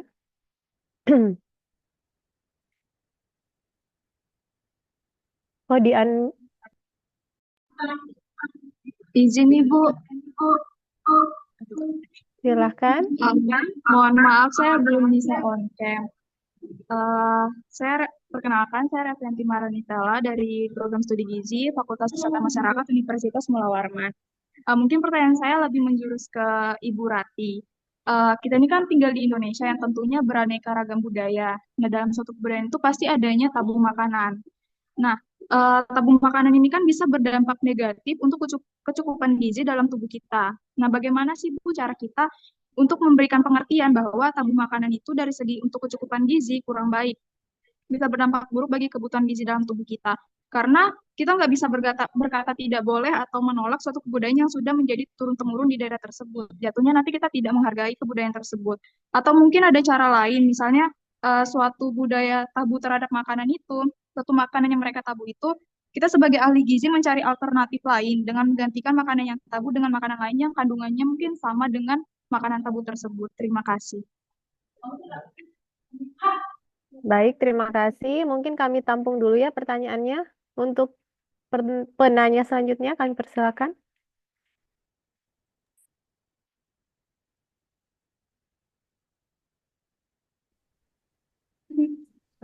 Halo, cek. Baik, silakan Ibu Ika, Ibu apa Nova. suara saya bisa? Oh ya, baik, terima kasih. Saya Nova, salah satu dosen dari Fakultas Pertanian, Teknologi Pertanian, Universitas Muhammad. Saya mau bertanya terkait tadi dalam isi piring. Tadi kan ada lauk pauk, buah, sayur, sama makanan pokok. Yang saya mau tanyakan itu adalah dari rangka isi piring tadi itu makanan mana yang sebaiknya yang lebih awal kita makan. Misalnya apakah buah dulu atau apakah makanan pokok atau ada apa saran yang lebih baik yang makanan yang lebih awal kita makan dan makanan akhir begitu. Kemudian untuk ini kan mungkin kategorinya isi piring ini apakah untuk keseluruhan dalam arti untuk orang dewasa atau misal apakah ada kategori lain atau misalnya untuk anak-anak di bawah 5 tahun tuh apakah sama saja atau bagaimana? Karena se apa sepengetahuan saya dengan saya berkonsultasi dengan dokter spesialis anak begitu ya. Kalau misalnya dari kategori sayur dan buah-buahan itu kan mungkin anak-anak itu mungkin kurang tertarik dan juga apabila terlalu banyak juga diberikan kepada anak di bawah 5 tahun tuh akan berdampak juga kepada pencernaannya. Itu kira-kira bagaimana untuk mengatasinya Ibu? Terima kasih. Mungkin pertanyaan Baik, untuk Ibu Ratih. Terima kasih. baik. Terima kasih banyak kepada Ibu Nova. Selanjutnya pertanyaan terakhir kami persilakan.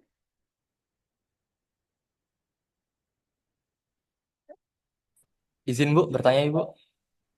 Silahkan, Mas Chef. Mars. Iya, Martin.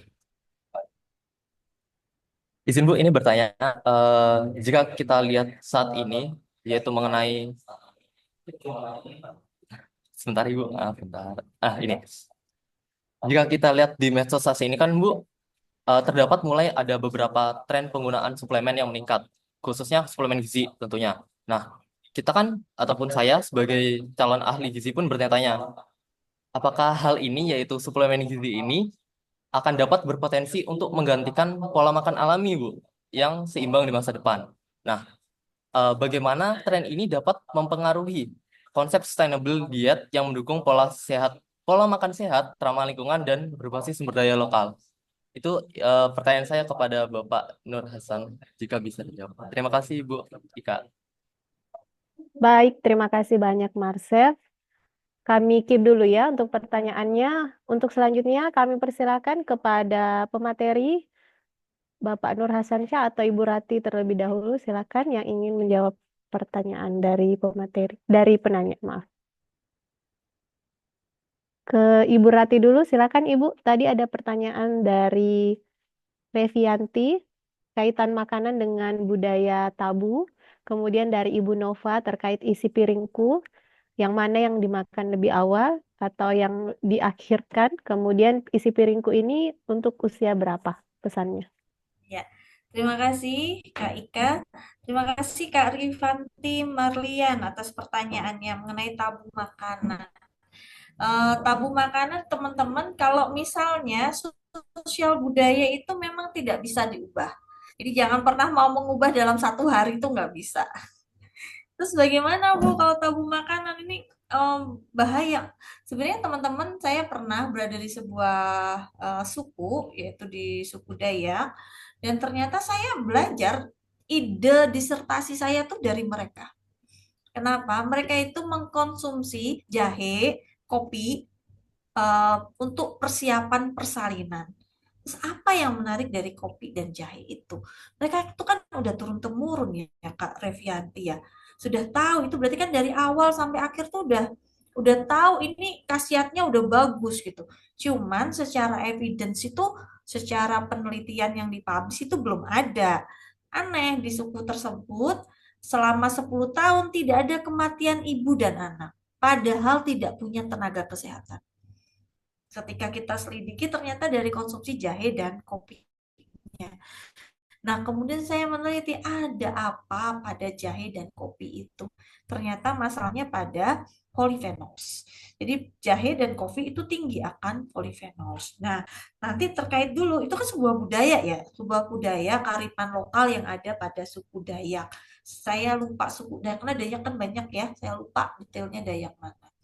Dan itu sangat menarik. Jadi jangan pernah kita hendak mengubah sebuah budaya. Kalau misalnya sebuah budaya itu sudah turun-temurun, mungkin itu sesuatu hal yang perlu kita teliti dan kita pelajari dari kearifan lokal. Indonesia itu sangat indah dan sangat beragam, baik sosial budayanya maupun makanannya yang dapat kita pelajari bersama. Terus nanti Bu, gimana kalau tabu makanannya nih malah berdistribusi terhadap malnutrition. Malnutrition itu kan nggak cuman kekurangan gizi ya, tapi juga bisa kelebihan gizi. Teman-teman bisa dicari tahu dulu penyebabnya apa. Bisa dengan tinggal di sana. Jangan langsung kita sebagai ahli gizi mendeklar ini nggak boleh, ini nggak boleh. Jangan gitu. Kita harus memahami budaya mereka terlebih dahulu.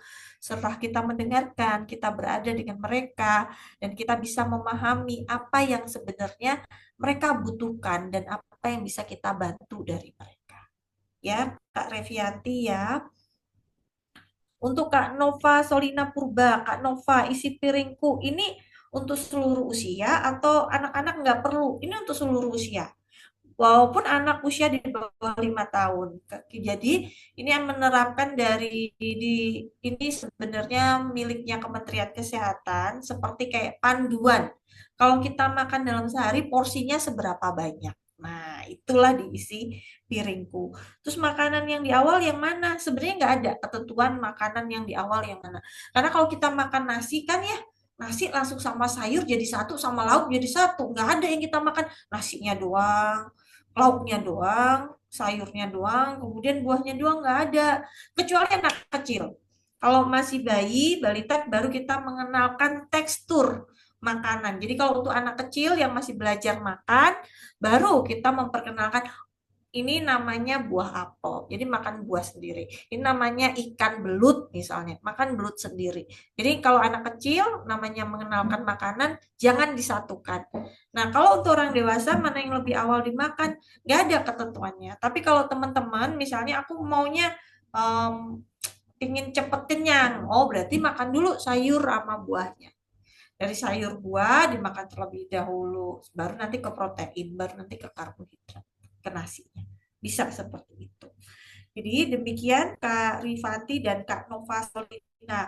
Yang penting itu sebenarnya porsinya ya Kak Nova. Misalnya dalam hari itu 50% yang masuk dalam mulut tahun 56 tahun ataupun 15 tahun ataupun 20 tahun porsinya tetap sama. Nanti yang akan berbeda dari usia itu adalah angka kecukupan gizi. Tapi porsinya dalam makanan kita satu hari itu 50% harus sayur dan buah. Demikian Kak Ika. Baik, Ibu, terima kasih banyak atas jawabannya. Selanjutnya, mohon izin kepada Bapak Muhammad Nur Hasyansyah untuk pertanyaan dari Marsef. Di medsos banyak penggunaan suplemen gizi. Apakah suplemen ini berpotensi untuk mengganti makanan alami dan bagaimana hubungannya dengan tema kita hari ini yaitu terkait dengan sustainable diet? Silakan, Pak. Ya, baik. Ya, baik. Terima kasih atas pertanyaannya. Pertanyaan yang cukup bagus ya, menarik sekali. Jadi, em, ya kalau berbicara mengenai suplemen, suplemen itu kan sifatnya dia tambahan ya. Jadi kalau dikatakan suplemen akan mengganti, itu kayaknya tidak akan terjadi. Jadi suplemen itu dibuat untuk memberikan tambahan gitu ya. Jadi kalau dia sudah mengganti artinya bukan suplemen, artinya produk meal utama gitu, produk makanan utama. Nah, sifat suplemen ini sebagai tambahan. Tentunya kalau ada ketidakcukupan, misalnya bagi orang-orang tertentu atau bagi ibu hamil lah istilahnya ya. Kalau ibu hamil, karena ibu hamil memiliki kebutuhan yang berbeda dengan orang biasanya, makanya dia kebutuhan yang lebih besar, makanya biasa diberikan suplemen dalam bentuk mikro multivitamin. Kemudian kondisi-kondisi tertentu, misalnya remaja yang sedang mengalami apa namanya mengalami menstruasi, ya kehilangan banyak darah, bisa jadi kehilangan zat besi yang cukup signifikan, biasanya diberikan suplemen tambahan untuk mencukupi kebutuhan zat gizi mikro. Jadi suplemen, dan perlu diketahui suplemen yang diperbolehkan memang suplemen yang benar-benar sudah terregistrasi di Badan POM ya, bukan suplemen yang tidak memiliki izin edar ataupun registrasi di Badan POM. Itu sangat penting. Walaupun banyak di medsos, di apapun terkait suplemen, itu hati-hati untuk konsumsi suplemen. Jangan sekali-sekali konsumsi suplemen yang belum terregistrasi di Badan POM. Kemudian kaitannya dengan sustainable diet, ya. em, Prinsipnya sih pasti suplemen akan sangat mendukung ya, sangat mendukung karena kalau kita tadi banyak membahas tentang uh, plant-based source gitu ya, eh, konsumsi makanan dari tumbuhan, ya pastinya akan selalu ada kekurangan. Ya, tapi kembali lagi, ya intinya untuk sustainable diet itu kan em, ya bagaimana kita memberikan dampak kesehatan ke tubuh dan juga ke lingkungan, ya ke lingkungan. Jadi ya dengan adanya pola tidak ada, ya prinsipnya tidak ada metode diet yang signifikan 100% bagus ya. Ya termasuk ya walaupun sekarang kita punya pedoman gizi seimbang gitu ya. Ya walaupun sudah ada di atas kertasnya tapi dalam aplikasinya tidak 100% bisa dipenuhi dengan baik, sehingga ya mau tidak mau tetap akan selalu membutuhkan suplemen. Ya sama dengan sustainable diet juga. Ya, sustainable diet kan saat ini kita masih berfokus bagaimana diet yang berbasis tumbuhan. Kemudian tadi kita sudah mau mengembangkan bagaimana personalized diet ini ke arah sustainable diet tadi. Ya, jadi selama sifatnya dibutuhkan, pasti suplemen akan selalu ada. Ya, mungkin seperti itu jawabannya ya. Terima kasih. Baik, terima kasih banyak Pak Anca atas jawabannya.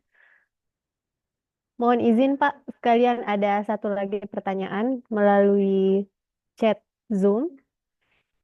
Izin saya bacakan. Perkenalkan, saya Dian Mainkum dari Poltekkes Makassar. Untuk plant-based, seperti mungkin daging vegan yang sekarang marak dipromosikan, misalnya mungkin daging vegan yang berasal dari kacang-kacangan ya Pak ya, dari tempe dan seterusnya, itu sebenarnya masih belum dapat dukungan dari sisi gizi kah? Karena masih dalam posisi pro kontra ya Pak. Berarti sebagai ahli gizi masih belum bisa menyarankan untuk pasien mengkonsumsi makanan dari tumbuh-tumbuhan saja ya Pak. Terima kasih sebelumnya. Ya, baik. Terima kasih pertanyaan yang menarik ya. Jadi em, untuk posisi plant-based meat istilahnya ya, untuk posisi plant-based meat saat ini memang masih banyak yang perlu dikembangkan istilahnya seperti itu. Walaupun dari beberapa tempat itu sudah mulai mengkampanyekan untuk berganti menjadi plant-based meat, dari meat murni menjadi plant-based meat gitu, mulai banyak diganti. Nah, untuk posisi pro dan kontranya itu sendiri bukan bukan ada di di kalau kita berbicara plant-based meat memang yang sudah dikembangkan dengan baik ya, bukan plant-based meat yang masih apa namanya yang belum teruji, belum apa ya. Tapi plant-based meat yang sudah teruji, sudah dikembangkan dengan baik, bahkan sudah dikomersialisasi. Nah, kalau pro pro dan kontranya itu akan selalu ada. Karena tadi pro dan kontra bagaimana dia bisa mencukupi kebutuhan gizi kita ya, sementara itu berasal dari dari tumbuh-tumbuhan di mana misalnya sumber zat besi yang lebih mudah diserapnya mungkin tidak terlalu banyak gitu ya. Otomatis akan kekurangan. Nah, itu akan selalu ada.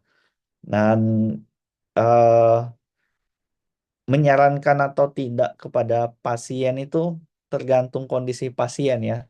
Sebenarnya kalau pasien kan itu lebih ke orang sakit yang mana memang kalau orang sakit itu punya diet sendiri.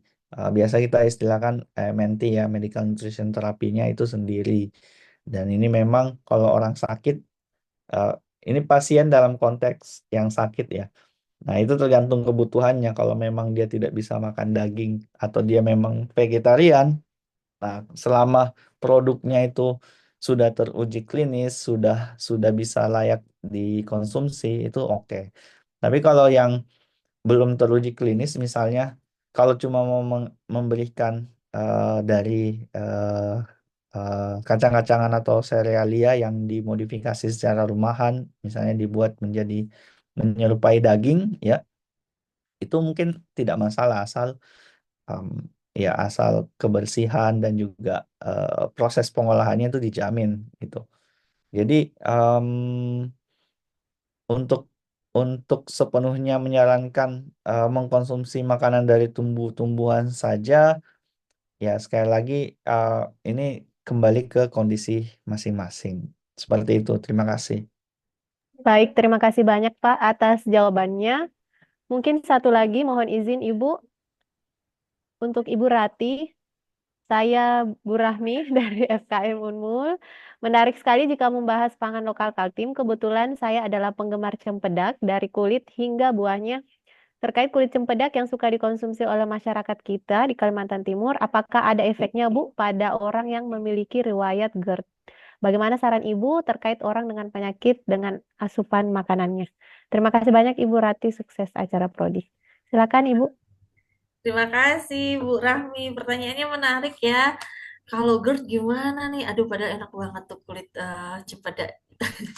Jadi teman-teman bagi yang bukan di Kalimantan Timur, kami tuh punya cempedak. Kulitnya ini merupakan bagian dari buah yang sering dikonsumsi di masyarakat kami di Kalimantan Timur.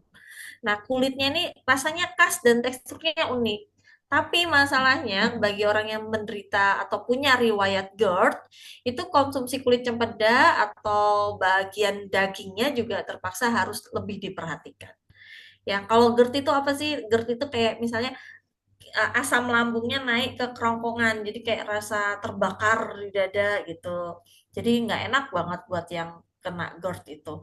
Nah, terus harus gimana nih? Kenapa sih kulit cempedak itu bisa menjadi masalah buat penderita GERD? Karena ada seratnya kan. Di kulit cempedak itu ada seratnya. Nah, masalahnya bagi teman-teman yang menderita GERD atau punya riwayat dengan GERD, makanan yang berserat tinggi ini bisa memperburuk gejalanya seperti kembung dan gas. Walaupun ini nggak berlaku untuk semua orang, tapi saran saya ketika habis makan cempedak, kita lihat deh reaksi tubuh kita. Kalau misalnya reaksi tubuh kita itu memperburuk gejala, misalnya kembung dan gas, sebaiknya jangan. Terus yang kedua, asam dan rasa pedas. Jadi kan kulit cempedak ini biasa diolah itu sedikit asam, tergantung cara pengolahannya. Nah, masakan atau makanan yang asam pedas itu bisa memperburuk gejala GERD.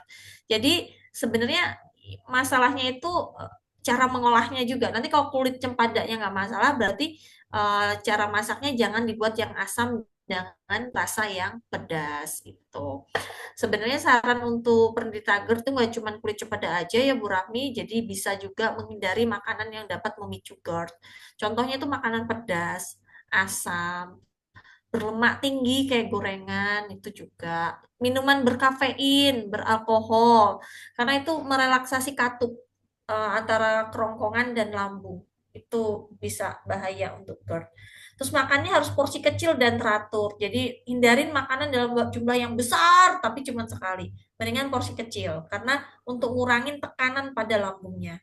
Terus makanan yang direkomendasikan apa? Ya makanan yang lebih ringan dan mudah dicerna. Contoh aja nasi, kentang rebus, masih banyak kok. Ayam tanpa kulit, ikan, sayuran, tapi yang tidak berlebihan dalam mengandung asam ya. Jadi bisa pakai brokoli, wortel, terus buah-buahnya juga yang nggak asam. Contoh yang netral tuh kayak pisang, melon itu kan netral.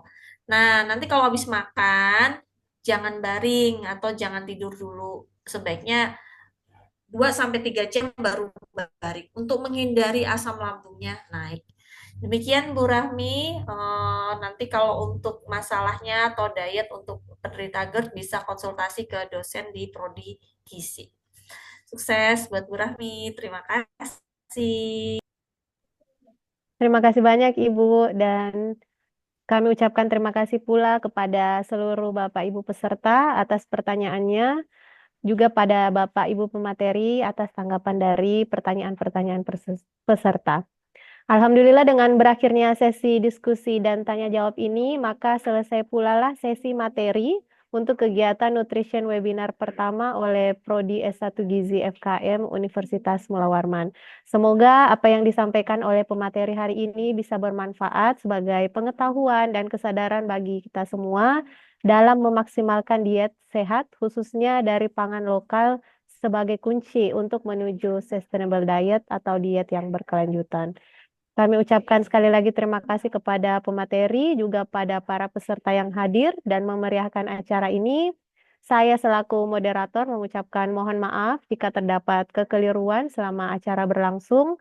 Saya tutup untuk sesi materi ini. Wabillahi taufiq wal hidayah. Wassalamualaikum warahmatullahi wabarakatuh.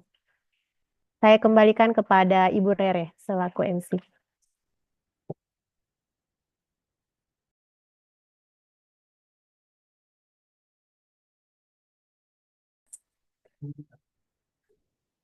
Baik, terima kasih Ibu Ika. Acara selanjutnya adalah penyerahan sertifikat kepada kedua pemateri. Sertifikat akan diserahkan langsung oleh Ibu Kaprodi S1 Gizi Fakultas Kesehatan Masyarakat Universitas Mula Warman. Kepada Ibu Nurul Afiyah SGZ MKes kami persilahkan. Baik, terima kasih Bu Karera. Mohon izin operator sertifikatnya. Ya, izinkan saya mewakili dekan dan rekan-rekan di Prodi GC FKM Unmu untuk menyerahkan sertifikat penghargaan pada narasumber kita yang sudah sangat baik, sudah bersedia hadir untuk mengisi tangki-tangki ilmu kita pada siang hari ini kepada Bapak Muhammad Nur Hasan Syah SGZ MKes. Mohon diterima Bapak sertifikatnya. Baik, terima kasih Bu Kaprodi, Bu Nurul, Afiah. Ya, kami terima sertifikatnya dengan baik ya. Ya, terima kasih Bapak. Berikutnya kepada Ibu Rati Wirapuspita Wisnuwardani SKM MPH PhD. Beliau juga merupakan dosen senior kami, panutan kami. Terima kasih Ibu sudah mendukung kami dengan bersedia menjadi narasumber pada siang hari ini. Mohon berkenan saya berikan sertifikat tersebut di atas melalui online Ibu. Terima kasih banyak Ibu Rati. Terima kasih banyak, Bu Nur Afia. Sukses untuk prodi gizinya. Semoga segera mendapat akreditasi unggul. Amin. Amin. Terima kasih. Terima kasih Bapak Ibu.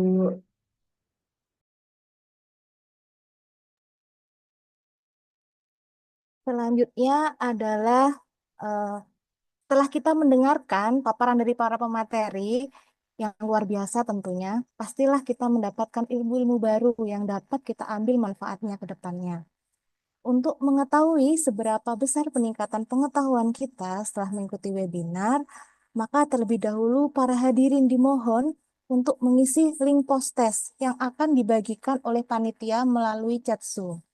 Apakah link post-testnya sudah tersedia, Bapak dan Ibu semua? Apabila sudah, silahkan untuk mengakses link post-test tersebut dan silahkan untuk mengerjakan. Link post-test akan dikerjakan dalam waktu 10 menit, di mana di dalam link post-test tersebut juga terdapat link presensi. Jadi jangan lupa para hadirin untuk mengisi link presensi tersebut. Sertifikat akan diserahkan ketika peserta sudah mengisi link pretest dan post-test secara lengkap, dan juga dengan link presensi. Sertifikat akan diserahkan melalui grup peserta yang sudah peserta ikuti. Jadi mohon untuk tidak meninggalkan grup tersebut. Post-test akan saya mulai dari sekarang. Selamat mengerjakan.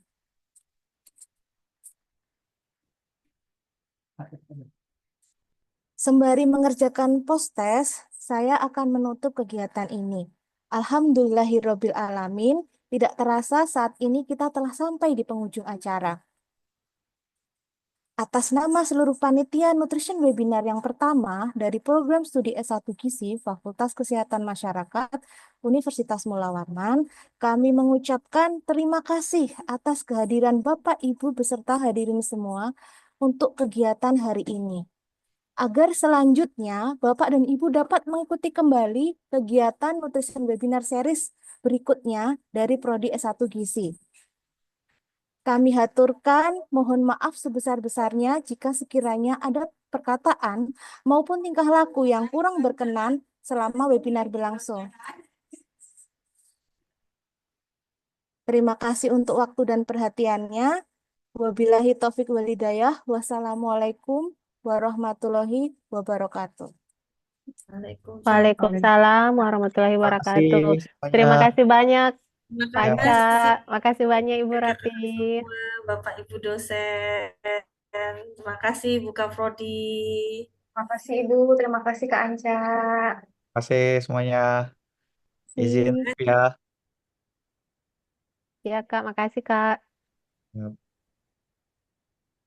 Para peserta diperkenankan untuk meninggalkan ruang Zoom. Terima kasih.